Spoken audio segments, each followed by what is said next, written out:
اس لیے کہ ایک صحابی نے پوچھا یا رسول اللہ اگر مجھے پہچاننا ہو معلوم کرنا ہو کہ اللہ مجھ سے راضی ہے کہ ناراض ہے تو میں کیسے پتا کروں؟ تو اس وقت میرے سچے نبی غیب دا نبی نے فرمایا تھا کہ گھر جا کے دیکھ، اگر تیرے ماں باپ تجھ سے راضی ہے تو اللہ بھی تجھ سے راضی ہے، اور ماں باپ ناراض ہے تو اللہ بھی تجھ سے ناراض ہے۔ آپ اندازہ فرمائیں شب برات میں ان کی بخشش نہیں ہے جو ماں باپ کو ستاتے ہیں، دل دکھاتے ہیں، تکلیف پہنچاتے ہیں۔ اللہ اکبر، جلسوں کے اندر علماء کے پیچھے دوڑتے ہیں ہاتھ چومنے کے لیے، پیروں کے پیچھے دوڑتے ہیں ہاتھ پیر چومنے کے لیے، مزارات کی چادر چومنے کے لیے ایک دوسرے پہ گرتے پڑتے ہیں۔ مزارات کی چادر چومنے والوں، علماء کے ہاتھ چومنے والوں، پیر اور مشائخوں کے ہاتھ پیر چومنے والوں، میں منع نہیں کرتا، لیکن تم سے پوچھنا چاہتا ہوں کیا کبھی اپنے ماں باپ کے بھی ہاتھ چومتے ہو؟ اگر اپنے ماں باپ کے ہاتھ چومتے ہو تو ماں باپ کے ہاتھ چومنے کے بعد پیر و مرشد کا ہاتھ چومنا، علماء کا ہاتھ چومنا، سادات کے ہاتھ چومنا تمہارے کام آ سکتا ہے، لیکن ماں باپ کو بڈھا بڈھی کہہ کے ان کے دلوں کو تکلیف پہنچا کر اگر غلاف کعبہ بھی چومو گے تو وہ تمہارے منہ پہ مار دیا جائے گا، وہ عمل تمہارا قبول نہیں کیا جائے گا۔ سلطان العارفین بایزید بسطامی رحمت اللہ علیہ کے بارے میں حضرت سیدنا عثمان ابن حسن اپنی کتاب میں لکھتے ہیں، کہتے ہیں کہ حضرت بایزید بسطامی رحمت اللہ تعالی علیہ ایک ایسے بزرگ ہیں جن کو اللہ نے مقام ولایت عطا کیا، ولایت کے مقام پر پہنچ گئے، لیکن آپ جانتے ہیں، علماء بھی جانتے ہیں، صوفیہ بھی جانتے ہیں، مشائخ بھی جانتے ہیں کہ ولایت کی ایک قسم نہیں ہے، ولایت کی کئی قسمیں ہیں، اور ولایت میں بھی الگ الگ کوالٹی ہوتی ہے، بڑے مقامات ہوتے ہیں، بڑے مرتبے ہوتے ہیں۔ اللہ اکبر، سب سے بڑا مرتبہ ولایت کی کائنات میں جو ہے اس کو مقام محبوبیت کہتے ہیں، اور وہ مقام محبوبیت جو ہے اس میں دو لوگ مشہور ہوئے پوری امت میں، ایک تو ہمارے مرشد سرکار غوث اعظم شیخ عبد القادر جیلانی ہے، اور دوسرے جو محبوب ہے حضرت سیدنا نظام الدین اولیاء محبوب الہی ہے۔ اللہ اکبر، تو الگ الگ مقامات ہے، فردیت کا مقام ہے، قطبیت کا مقام ہے، اسی طریقے سے ولایت کا مقام ہے، اسی طریقے سے مجذوبیت کا مقام ہے، اسی طریقے سے الگ الگ مقامات ہے، سیر اللہ، سیر من اللہ، سیر فی اللہ، یہ الگ الگ صوفیہ کی اصطلاحات ہے۔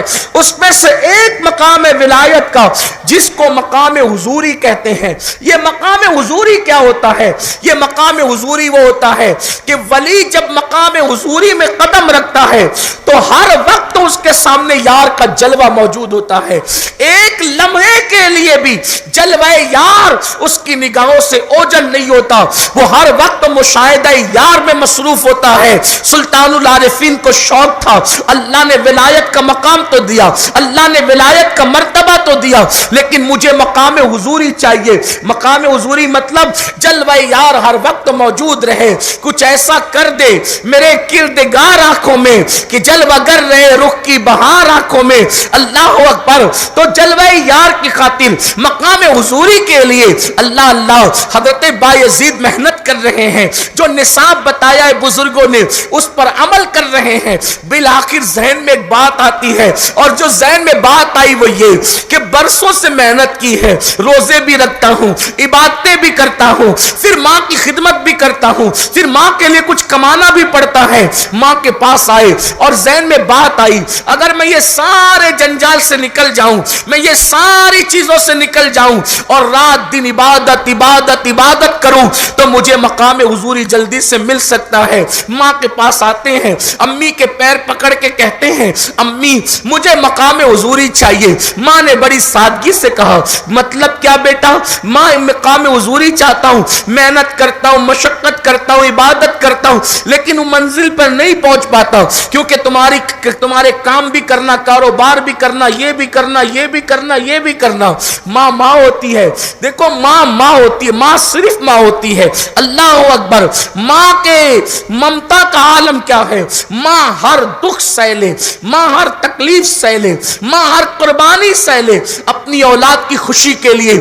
ماں غموں کا ہمالا اپنے سینے پہ رکھنا تو پسند کرتی ہے، لیکن اپنی اولاد کی پیشانیوں پر کبھی غموں کی لکیریں نہیں دیکھ سکتی۔ ایک ماں اپنا پورا شباب اپنی اولاد کے لیے قربان کر دیتی ہے، لیکن اولاد کی خوشیوں کی خاطر وہ خود کڑوے گھونٹ پی کر کے رہتی ہے، خود بھوکی رہ کر اولاد کو کھلاتی ہے، خود پسند کی غذاؤں سے منہ پھیر کر اولاد کو کھلاتی ہے۔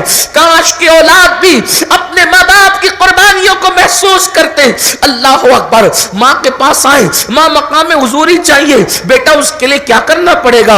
امی مصروفیتوں سے نکلنا پڑے گا، رات دن عبادت کرنی پڑے گی، تو ماں اگر آپ اجازت دے دیں، آپ اپنے حقوق معاف کر دیں تو میں جنگل میں چلا جاؤں، رات و دن اللہ کی عبادتیں کروں۔ حضرت بایزید نے پوچھا، ماں ہوتی ہے؟ ماں نے کہا، بیٹا اگر تم کو یہ لگتا ہے کہ میرے پاس سے جا کر تمہیں خدا ملے گا تو پھر میں اجازت دیتی ہوں، جاؤ، میری طرف سے اجازت ہے، جتنی باتیں کرنی کر لو۔ حضرت بایزید بسطامی علامہ عثمان ابن حسن لکھتے ہیں کہ تقریباً 30 یا 40 سال تک بایزید پہاڑ کی غاروں کے اندر جنگل و بیابان میں رہے، ایک ہی لباس پر وہ 30-40 سال گزار دیے، کپڑوں کے چتڑے اڑنے لگے، 30-40 سالوں میں کبھی آئینہ بھی نہیں دیکھا، عبادت عبادت عبادت، حتیٰ کہ درخت کی پتیاں کھا کر، سحری کی، پانی پی کر افطار کی، پانی پہ سحری کی، درخت کی پتیاں چبا کر افطار کیا، لیکن وہ مقام ملا نہیں۔ 30-40 سال کی محنتوں پر بھی وہ مقام نہیں ملا جس کے وہ متلاشی تھے۔ ایک دن حضرت سلطان العارفین بایزید بسطامی جنگل سے نکلے اور بستی کی طرف گئے، بستی میں قدم رکھا تو ماں کی یاد آئی، ماں کی یاد آئی تو سوچا اتنا عرصہ ہو گیا ماں کو دیکھے، چلو امی کی زیارت کر لیں، ماں کی زیارت کر لیں۔ میں تو اپنے جوانوں سے کہتا ہوں، کسی کا خوبصورت چہرہ دیکھ کر کے وہ اجر اور ثواب نہیں ملتا، جو ماں باپ کا جھری پڑا ہوا چہرہ دیکھنے سے اللہ اجر اور ثواب عطا فرماتا ہے۔ سبحان اللہ، سبحان اللہ۔ لوگوں کے پیچھے بھاگنے والوں، ہماری جنت تو اللہ نے ہمارے گھر میں رکھی۔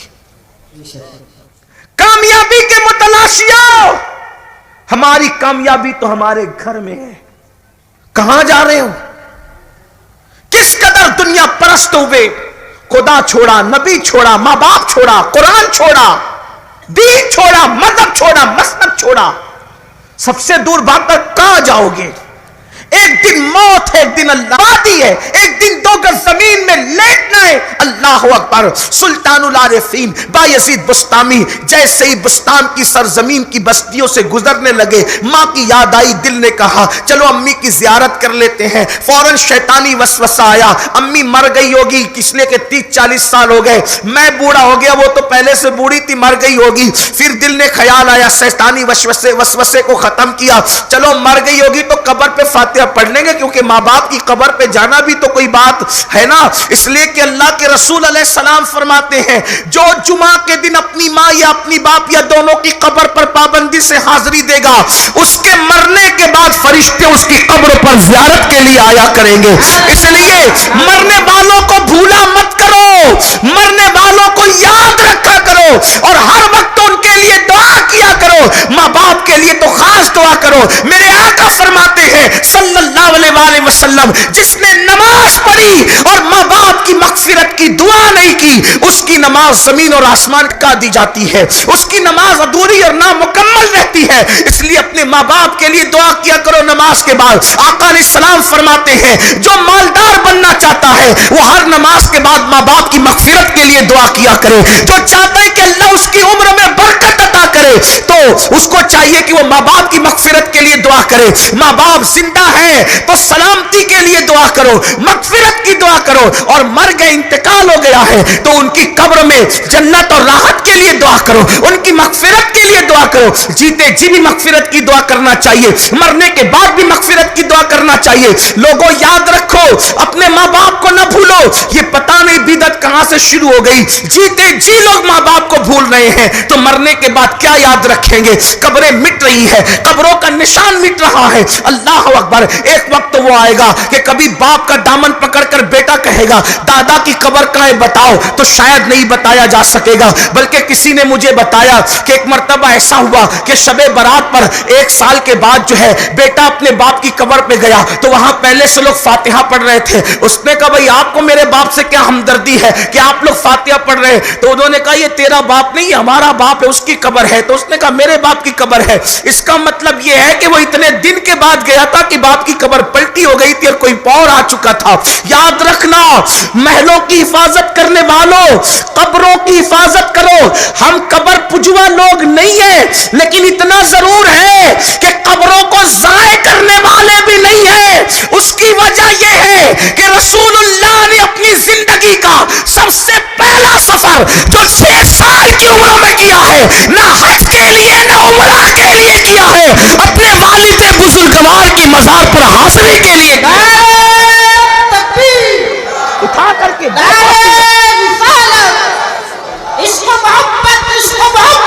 سیرت مصطفیٰ اٹھا کر کے دیکھو. اللہ کے رسول نے 6 سال کی عمر میں سفر کیا. پھر حجۃ الوداع کے موقع پر حج کو جا رہے ہیں تو ام المومنین سیدہ عائشہ صدیقہ فرماتی ہیں کہ حج کے موقع پر میں نے دیکھا رسول اللہ کا چہرہ ایسے تمتما رہا تھا جیسے 14ویں رات کا چاند بدلی سے نکلتا ہے. میں نے پوچھا آقا اتنے خوش کیوں ہیں؟ تو فرمایا میں اپنی امی کے مزار پر حاضری کے لیے گیا تھا اور اللہ نے میری خاطر ان کی قبروں کو سے ان کو باہر کیا. میں نے آواز دی تو وہ قبر سے باہر تشریف لائی اور میرا کلمہ پڑھ کر وہ میری امت میں داخل ہو گئی. حضور ماں کے مزار پہ جا کر اتنا خوش ہو رہے. لوگ کہتے ہیں کلمہ پڑھ کے مسلمان ہو گئی. ہم نہیں مانتے اس بات کو. ہم یہ کہتے ہیں وہ تو مسلمان پہلے سے تھی, وہ مسلمان پہلے سے تھی, امت محمدیہ میں داخل ہو گئی, ملت ابراہیم پر تھی, لیکن امت محمدیہ میں داخل ہو کر خیر امت کا شرف بھی پا گئی. یہ بات ہے. لوگ کہتے ہیں انہوں نبی کی ماں کافرہ تھی. ہم نے کہا تو اپنے ایمان کی خبر لے. کہا کہے گی کافرت؟ نبی کے ماں باپ بھی کافر ہوتے ہیں. ارے چور ڈاکو کے گھر میں ولی پیدا نہیں ہوتا, کافر کے گھر میں سید الانبیاء کیسے پیدا ہو سکتے ہیں؟ لوگوں کو بات کرنے سے پہلے سوچنا چاہیے. پھر لوگ کہتے ہیں قرآن حدیث کی بات کرو, یہ لفاظیاں نہ کرو. میں نے کہا حدیث اٹھا کے پڑھو, تفسیر اٹھا کے پڑھو. حضرت سیدنا موسیٰ علیہ السلام جب فرعون کے محل میں گئے تو اللہ اکبر, ہر دائی کا دودھ پیش کیا گیا. موسیٰ علیہ السلام نے منہ پھیرا, کسی دائی کا دودھ نہیں پیا کیونکہ وہ مشرکہ تھی, وہ کافرہ تھی, وہ فرعونی تھی. حضرت موسیٰ نے کسی کا دودھ نہیں پیا. پھر حضرت موسیٰ کی بہن محل میں پہنچی اور کہا کہ میں ایک ایسی دائی کو جانتی ہوں کہ جو بچہ کسی کا دودھ نہیں پیتا اس کا پی لیتا ہے. تو حضرت موسیٰ کی امی کو لایا گیا. فرعون کو نہیں معلوم تھا یہی ماں ہے. فرعون نے کہا اے دائی اگر ہمارا بچہ تیرا دودھ پی لے گا تو ہم تجھے محل میں رکھیں گے اور ہر روزانہ تجھے درہم عطا کیا کریں گے. پھر حضرت موسیٰ ماں کی گود میں آئے اور پھر ماں کا دودھ شوق سے پینے لگے. ہم پوچھتے ہیں جب موسیٰ کو اتنا شعور ہے کہ وہ کسی کافرہ اور مشرکہ کا دودھ نہیں پیتے تو جانے موسیٰ محمد الرسول اللہ کی شان کا عالم کیا ہوگا. بس فرق اتنا ہے, توجہ کرنا, فرق اتنا ہے کہ حضرت موسیٰ نے کسی کافرہ کا دودھ نہیں پیا اور جانے موسیٰ کی شان یہ ہے کہ جس کا دودھ پی لیا اس کو کافر رہنے نہیں دیا, ایمان کی دولت عطا فرما. یہ بڑی شان. اسی لیے تو میرے امام کہتے سب سے اولا وہ اعلیٰ ہمارا, سب سے بالا وہ اعلیٰ ہمارا نبی, اپنے مولا کا پیارا ہمارا نبی, دونوں عالم کا دولہ ہمارا نبی, خلق سے اولیاء سے رسول, رسولوں سے اعلیٰ ہمارا نبی. اللہ کے رسول علیہ السلام نے اپنے والد کے مزار پر حاضری دی, والدہ کے مزار پر حاضری دی, شہدائے احد کی قبروں پر حاضری دی. اللہ کے رسول علیہ السلام خود تشریف لے گئے. بخاری اٹھا کر کے دیکھیں, آپ کو پتہ چلے گا, سیاہ اٹھا کر دیکھیں, شہدائے احد کے مزارات پر آپ کی حاضری دینا, جانا, امت کے لیے مغفرت کی دعا کرنا ثابت ہے. تو آپ بھی جائیں شب برات میں اور ماں باپ کی مزار پر بھی جایا کرے, ماں باپ کی مزار پر بھی فاتحہ پڑھا کرے. ہاں یہ اور بات ہے, ہم آپ کو یہ نہیں کہتے کہ وہاں جا کے سجدہ کرو, اللہ کے سوا کسی کو سجدہ کرنے کی اجازت نہیں. جو آداب قبور ہے, زیارت قبور کے آداب ہے اس کے مطابق حاضری دو. 2 ہاتھ کے فاصلے پہ کھڑے رہو, وہاں آگ نہ سلگایا کرو, وہاں آگ نہ جلایا کرو, وہاں جا کے ہنسی مذاق نہ کیا کرو, وہاں جا کے خرافات نہ کیا کرو, وہاں عطر چھڑکو, پھول ڈالو اور جو ہے وہ دعائیں کرو, مغفرت کی دعائیں کرو, اپنے لیے کرو, ان کے لیے دعائیں کرو. اور اگر کسی ولی کے مزار پر جاؤ اپنے لیے دعا کرو, ان کے لیے دعا کرو, اور ان کو اللہ کا بندہ سمجھ کر اگر ڈائریکٹ ان سے کچھ مانگنا چاہو اس عقیدے کے ساتھ کہ اللہ کی عطا سے یہ مجھے دے سکتے ہیں تو مانگ بھی سکتے ہو. ڈائریکٹ اللہ سے مانگنا چاہو تو ان کے وسیلے سے بھی مانگو, اور ان کو اللہ کا بندہ سمجھ کر بے اذن اللہ دینے والا سمجھ کر مانگو. تو اس میں بھی کوئی فتویٰ نہیں. کہا کیوں کوئی فتویٰ نہیں؟ میں نے کہا جب ڈاکٹر دوا دے سکتا ہے تو ولی کچھ کیوں نہیں دے سکتا؟ اسی لیے میرے امام بڑی پیاری بات لکھتے, کہتے ہیں حاکم حکیم داد و دوا دے یہ کچھ نہ دے, حاکم حکیم داد دوا دے یہ کچھ نہ دے, مردود یہ مراد کس آیت خبر کی ہے, یہ تو لایا کہاں سے ہے کہ حاکم تو داد دے سکتا ہے اور حکیم دوا دے سکتا ہے اور محبوبان بارگاہ کچھ نہیں دے سکتے؟ یہ کتنی حیرت کی بات ہے. لیکن لوگ کہتے ہیں وہ کیسے سن سکتے ہیں, وہ کیا سن سکتے ہیں, یہ ایک بہت دور کی بحث آ جاتی ہے. پھر میں اس میں نہیں پڑھنا چاہتا, حالانکہ میرے پاس اس کے حوالے سے دلیلیں بھی ہیں. ہمارے پاس اہل سنت کے پاس 1450 سالہ ذخیرہ موجود ہے. لیکن ایک بات میں آپ سے عرض کر دیتا ہوں, آپ کو بات سمجھ میں آ جائے گی. آپ جانتے ہیں جو کتاب بڑی مشہور کتاب ہے ان کے اور ہمارے درمیان مشترک ہے, وہ بھی مانتے ہیں, بلکہ ترجمہ انہوں نے کیا ہے, حیات الحیوان نام کی کتاب ہے, وہ مانتے ہیں اس کو. اس لیے میں تھوڑا حیات الحیوان کو لا رہا ہوں تاکہ لوگوں کی حیوانیت چلی جائے. حیات الحیوان کے اندر ایک روایت لکھی ہوئی ہے, اس حدیث پر کچھ لوگوں نے سند پر جرح بھی کیا ہے, لیکن آپ توجہ کریں کہ حدیث پاک میں آتا ہے کہ جب کوئی بیوی, عورتیں بھی موجود ہیں, جب کوئی بیوی اپنے شوہر سے جھگڑا کرتی ہے, کیا کرتی ہے؟ بولیں, مل کے بولیں. یہ بات بولنی پڑے گی آپ کو, کیونکہ آپ کے ساتھ ہوتا ہے یہ حادثہ روزانہ. نہیں ہوتا تو آپ کہیں گے نہیں ہوتا, تو میں کہتا ہوں میں نہیں مانتا. اس لیے کہ مولانا ہو, مفتی ہو, ولی ہو, کتب ہو, ابدال ہو, سب کے گھر میں ہوتا ہے, کم کسی کے گھر میں زیادہ. اور یہ نہ ہو تو زندگی کا لطف ہی کچھ نہیں ہے نا. ہاں, مزہ ہی کچھ نہیں. حضرت ابراہیم کے گھر میں بھی ایک بار ہو گیا تو ابراہیم علیہ السلام نے کہا اللہ یہ سارا مجھ سے جھگڑتی ہے. اللہ نے فرمایا میں نے عورت کو ٹیڑھی پسلی سے پیدا کیا, اس کو سیدھا کرنے کی کوشش نہ کرنا. لڑتی ہیں بیچاری, اچھا ہی نہیں, حق بھی لڑنے کا, اللہ محبتیں سلامت رکھے. یہ نہ ہو تو جنت بھی ادھوری معلوم ہوتی ہے, ان کی اپنی محبتیں. بہرحال حدیث پڑھ رہا تھا, توجہ فرمائیں. اس پہلے کہتے ہیں اس کی سند پر محدثی نے کچھ جرح کیا, لیکن جنہوں نے ترجمہ کیا ان کی نظر کر رہا ہوں, وہاں سے ترجمہ ہے جو منکر ہے علم غیب کے بھی, کہ جب کوئی بیوی اپنے شوہر سے جھگڑا کرتی ہے اور وہ شوہر جنتی ہوتا ہے تو جنت سے حور اس بیوی کو کہتی ہے او نادان, میرے شوہر سے تو جھگڑتی کیوں ہے جبکہ جنت میں اس کے لیے ہوں. اس بیوی کو کہتی ہے. اب آپ سے پوچھتا ہوں جنت کہاں ہے؟ جنت کہاں ہے؟ جنت سدرۃ المنتہا کے بھی اوپر ہے. توجہ ہے آپ کی, جنت کہاں ہے؟ سدرۃ المنتہا کے بھی اوپر ہے. جب جنت سدرۃ المنتہا کے اوپر ہے تو وہاں سے حور کی طاقت, اللہ نے حور کو اتنی طاقت دی کہ وہ زمین پر, آپ کے گاؤں کا نام جورگی, زمین پر جورگی کے کس محلے میں بند کمرے میں میاں بیوی آپس میں جھگڑا کر رہے ہیں, یہ کون دیکھ رہا ہے؟ جنت میں بیٹھ کر حور دیکھ رہی ہے. اور اس جھگڑے پر وہ مداخلت کر کے کہتی میرے شوہر سے تو کیوں جھگڑ رہی ہے, میں اس کے لیے جنت میں ہوں. اب بتاؤ جب جنت کی حور کو اللہ نے اتنی طاقت عطا کی ہے تو اپنے محبوب محمد رسول اللہ کو دیکھنے اور سننے کی کتنی طاقت عطا کی ہوگی. شیخ عبد القادر جیلانی کو کتنی طاقت ملی ہوگی, معین الدین غریب نواز کو کتنی طاقت ملی ہوگی, حضرت محبوب الہی کو کتنی طاقت اور قوت ملی ہوگی. اس سے پتا چلا. تو پہلے آپ حدیث پہ نظر رکھیں, نادانی کے ساتھ لوگ کچھ بھی باتیں کر دیتے کہتے ہیں وہاں جاتے ہیں تو وہ تو مٹی کا ڈھیر ہے, وہ تو سنتے نہیں, وہ تو یہ نہیں, وہ تو وہ نہیں. یہ خرافات بند کرو, قرآن اور سنت کی طرف نظر رکھو.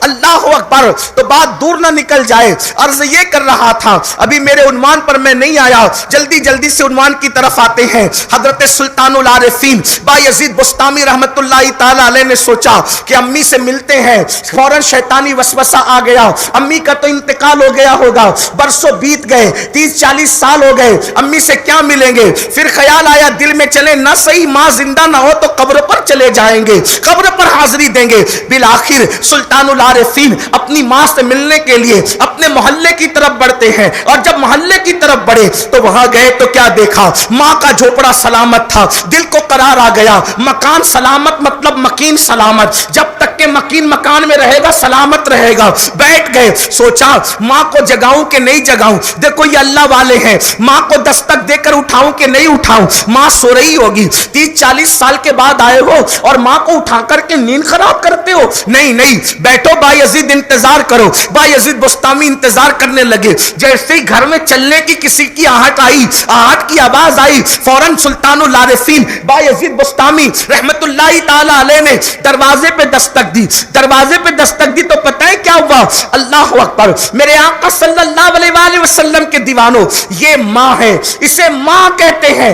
30 یا 40 سال کے بعد سلطان العارفین دروازے پہ دستک دیتے ہیں. جب دروازے پہ دستک ہوئی تو اندر سے آواز آئی, بایزید میرے بیٹے تو آ گیا ہے, بایزید میرے بیٹے تو آ گیا ہے. دروازہ کھلا, بیٹے کو موجود پایا. یقین نہیں آ رہا تھا ماں کو کہ میرا بیٹا 30-40 سال کے بعد لوٹ کر کے آ گیا. ماں نے دونوں ہاتھوں سے بیٹے کے گال پکڑ لیے اور ایک ہی بات کہتی ہے, تو آ گیا. یہ کہتے ہیں جی امی میں آ گیا. تو آ گیا, جی امی میں آ گیا. وجود دیکھا, بکھری داڑھی, پھٹے پرانے کپڑے, عجیب حالت تھی. گئے تھے تو کیا حال تھا, عالم شباب تھا. آئے ہیں تو بڑھاپے کے اللہ اکبر رنگ میں ڈھل کر کے آئے ہیں. بایزید بسطامی کی امی کو یقین نہیں آتا. ایک ہی سوال, تو آ گیا. یہ کہتے ہیں ہاں میں آ گیا. تو آ گیا, میں آ گیا. تو آ گیا, میں آ گیا. ماں کو یقین ہوا تو پھر دوسرا سوال کیا, میرے بیٹے جس مقام اور مرتبے کو پانے کے لیے تو مجھے چھوڑ کر کے گیا تھا, کیا وہ مقام اور مرتبہ تجھے مل گیا, اس منزل پر تو فائز ہو گیا. اس وقت بایزید بسطامی کو پہلی بار احساس ہوا کہ میں تو اتنی باتیں کر کے رہ گیا. آنکھ میں موٹے موٹے آنسو منڈلانے لگے, مزگاں پر آنسوؤں کے ستارے جھلملانے لگے. ماں نے جیسے پوچھا وہ مقام حضوری ملا, تو کہتے نہیں امی وہ مقام مجھے نہیں ملا. کتنے سال ہوئے امی, 30-40 سال ہوئے. نہ لباس تبدیل کیا, نہ آئینہ دیکھا, یہ بکھرے ہوئے بال, یہ کپڑوں کے چتڑے یار کی محبت میں, لیکن وہ مقام ملا نہیں جو چاہتے تھے. ماں تڑپی, وہ ہاتھ کے اندر اسی طریقے سے گال تھے اور پوری جذبات کی کیفیت میں رات کی آخری پہر میں آسمان کی طرف نگاہ اٹھی اور ممتا بول پڑی, مولا دیکھ تو صحیح تیری طلب میں میرا بیٹا کتنی محنت کر رہا ہے. مولا ایک ماں کی دعا ہے, یہ جو مقام چاہتا ہے وہ مقام عطا کر دے. 2 جملے نکلنے تھے, حجابات اٹھ گئے. بایزید ماں کے قدموں میں بھی گر کے کہتے ہیں, ماں میں نادان تھا, اللہ کو پہاڑوں میں ڈھونڈ رہا تھا, مجھے کیا معلوم کہ 30 سال کی محنت جان نہ پہنچا سکی. ماں کے 2 جملوں نے وہ مقام عطا کر دیا.